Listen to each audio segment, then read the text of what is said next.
Hey, people, happy Monday. I hope your weekend was just as amazing as you, if not better. And as you're coming on, just let me know who I'm talking to and how was your weekend. And I've just really, the last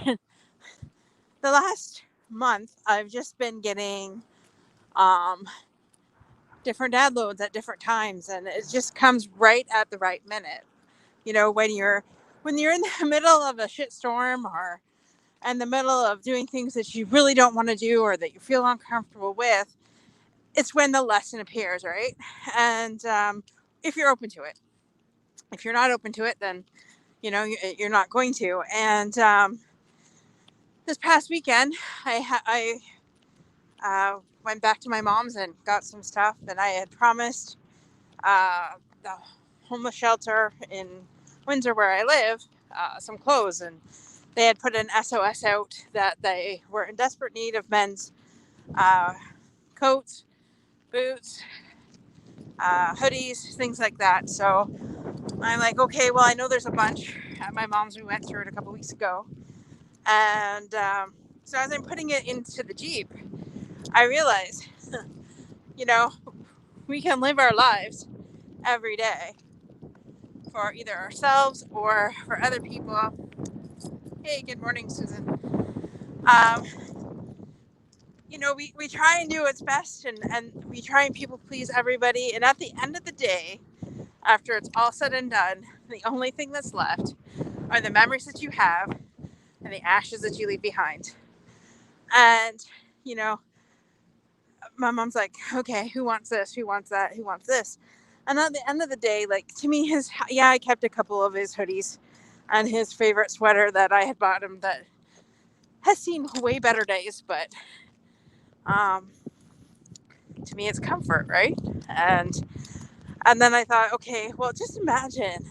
I always joked that my dad was a clothes whore, and he said that, after his kids grew up, then he was able to afford the four clothes that he needed and wanted. So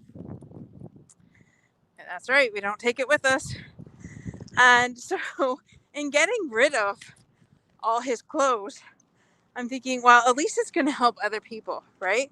At least it's going to, and even though, you know, I talked about this before, when my dad was dying, I'm like, there has to be a lesson in all of this on how things went down and why we didn't get the extra time that we were promised. And I'm thinking, okay, so by me opening up about his cancer story, I know it's helped a bunch of people, and that's why we formed a private group on Facebook.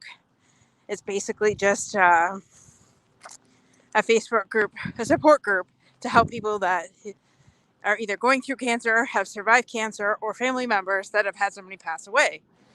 So it's just there to be a support group, and I started that after my dad passed away. And there's a bunch of things in the works that I want to do, and like the golf tournament that I had mentioned, and things like that. And so as I was at my mom's, it's like, your dad kept everything. He had our. My mom said, go through this binder. In this binder, my mom thought it was mine, but it's actually my brother's. Except for I had my kindergarten report card in there, and this. And as I'm looking through this, like, not only did I have all my achievement awards that I got through public school. I had that already at my house, but um, my parents had kept my kindergarten report card. And I'm like, are we ever going to go through this?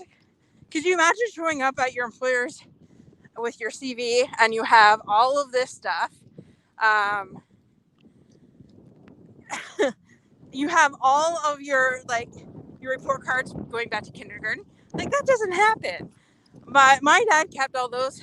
They kept when my nephew was young. We went to this restaurant, and it was the first time that my mom actually, I guess, had um, smacked him on. He was doing something, I guess, and she just tapped him on the ass, and he didn't have a diaper on. So he was, uh, so he had doodled and crayoned all over this menu. So they kept that. I'm like, seriously, crazy world. Uh, praying for you. Thank you. Morale worldwide. Beverly Hills. Know your journey. Exactly. Good morning, Jenny. Thanks for joining us. And so, anyways, at the end of the day, I just thought it funny that we still had our kindergarten report card, and I'm thinking, am I really going to save this? I'm sure my stepson won't care. And I thought, well, it'll be kind of cute keepsake for right now. And but what it reminded me is, at the end of the day, the only thing left is possessions, and sometimes what we hold so dear to our hearts, like you just really had to have that $500 pair of shoes or that Gucci bag, or you just really had to have whatever it is, that golden necklace or that ring. You just really had to have that. But really, at the end of the day, did it matter? Yes, it may have given you joy in the moment, but I don't know. To me, material things don't really matter. To me, making memories matters. Everybody's different, and I don't begrudge anybody for what they want. You want that Gucci bag and you can afford it, go for it. But it just reminded me, why are we doing what we're doing? And some people are stuck in jobs that make them so damn miserable, and for what? So that they could go out and buy more stuff that at the end of the day isn't going to matter, that your kid's just going to go through and probably trash anyways. Or I'm thankful my dad had all those clothes, because there are people right now that are wearing them right now to keep warm.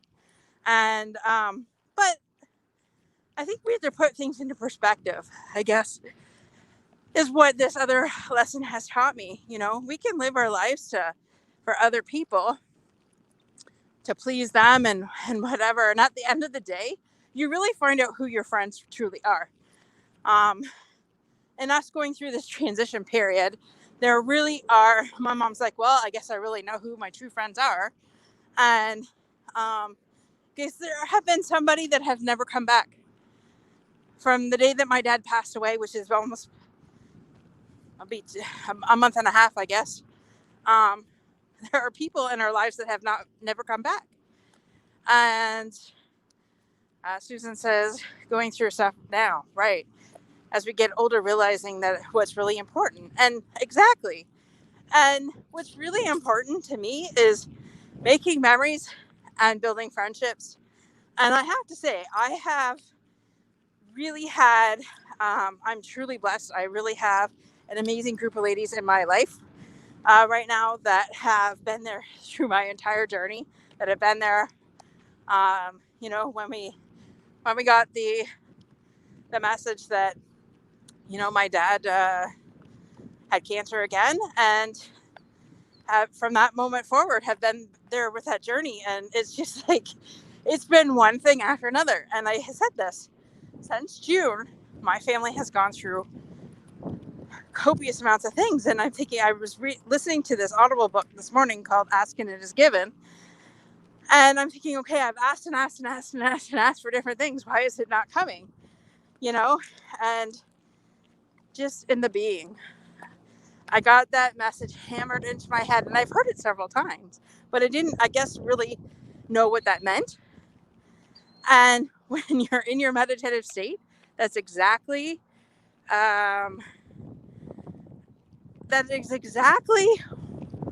why, when you're in that meditative state, it is in your allowing state. And I didn't get that till today. And I've been listening to this stuff. I have been like personal development out my yin yang for the last 2 years since the pandemic hit. Like, I have tried to better myself daily, every day since the pandemic hit. I mean, from before that too, but more intentional since then, because I see a life. I see what's going on around me. I'm like, okay, this is not my current reality. This is not my reality. Like, this may be what's going on, but this is not my reality. And I can't keep saying that when something bad comes up. Like, this is not my reality.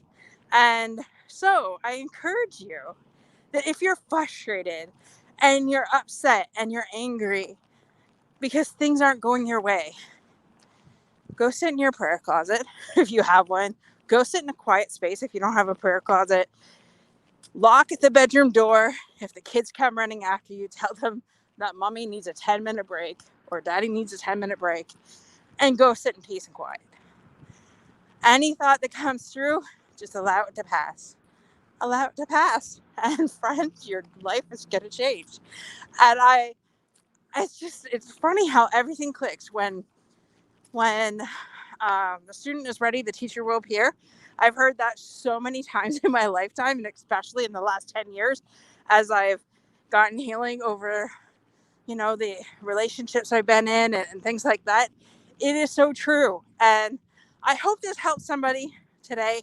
If it helps somebody, please share this. Go to my YouTube channel, Unstoppable Overcomers, and like and subscribe. Share the hell out of this video, because I'm sure there is somebody else out there that needs this information. And there's a reason why I'm going through this stuff, guys. It's to help you. So with that, I hope you all have an amazing day. Thanks for joining me, and God bless you all.